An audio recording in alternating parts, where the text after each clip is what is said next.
हाँ जी, सांप। सांप। जरा ये बताओ कि वहां सांप कैसे नजर आया?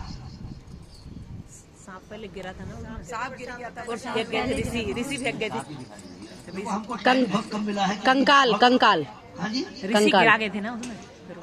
सांप का कंकाल। और ताली लगाओ, एक बार और ताली लगाओ, क्योंकि वो तो भस्म हो गया। जब वो प्रसाद गरम गरम बन रहा था, खोलता हुआ प्रसाद था, जैसे ही दुर्वासा ऋषि ने उस प्रसाद में सरक को गिराया तो मांस सारा उसमें जल गया, घुल गया।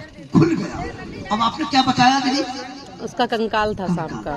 कोई कंकाल बोलता है, जैसे कि हमारी बड़ी बहन ने बोला, कोई पिंजर बोलता है, कोई खाखड़ बोलता है, कोई हड्डियां बोलता है, लेकिन हम अपनी जागरण की शुद्ध भाषा में बोलते हैं कि वहां उन्हें अस्थियां क्या तो सच्चे दरबार की जय। उन अस्थियों को देख करके समझ जाते हैं कि लगता है ये बात छिपकली को पहले से ही पता थे। इसने तो हमारी यहाँ जान बचाई है, और हमने क्या किया? इसी को श्राप दे दिया। लेकिन कहते हैं कि जुबान से निकली गोली और बंदूक से निकली गोली कभी वापस। सही बात? मेरे ख्याल से तो गलत बात है। बंदूक से निकली गोली वापस कैसे आ जाएगी? और बड़ी बहन, मैंने क्या बोला था? मैंने जानबूझकर ये गलत बोला कि देखो भाई किस किसका ध्यान है, कथा है या नहीं? आपने सही पकड़ा। कहते हैं कि जुबा से निकली गोली जो बोल दिया वो वापस नहीं आ सकता, लेकिन परिवर्तन हो सकता है। किस तरह से? अपने किए पे सारे के सारे ऋषि मुनि पश्चाताप कर रहे हैं और आंसू बहा रहे हैं उस कन्या के प्रति, माँ भगवती के चरणों। किस तरह से?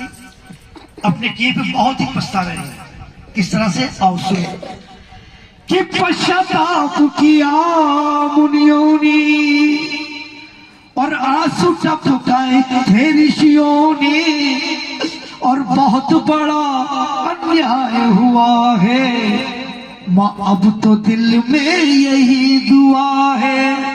सारे के सारे इस छिपकली के प्रति माँ से क्या दुआ कर रहे हैं कि माँ इस छिपकली का जन्म कन्या के रूप में एक राज गिरना, चाहे भले ही इसका लालन पालन एक नीच कुल नहीं हो रहा हो। तो सच्चे दरबार की जय। आओ और छिपकली का अगला जन्म कन्या के रूप में एक स्पर्श नाम के राजा के यहाँ हुआ।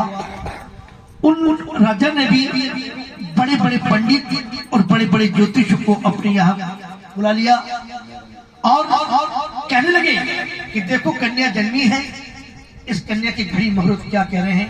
तो देखिए, चुपचाप और नहीं सुनना हो तो भाई इसको घड़ी मुहूर्त पूछ रहे हैं राजा, स्पर्श किस तरह से, आइए सुनिएगा। और पंडित जी क्या कह रहे हैं राजा से कि बड़े पूरे नक्षत्र बताए, अब सुनकर राजा थे घबराए और कहा कि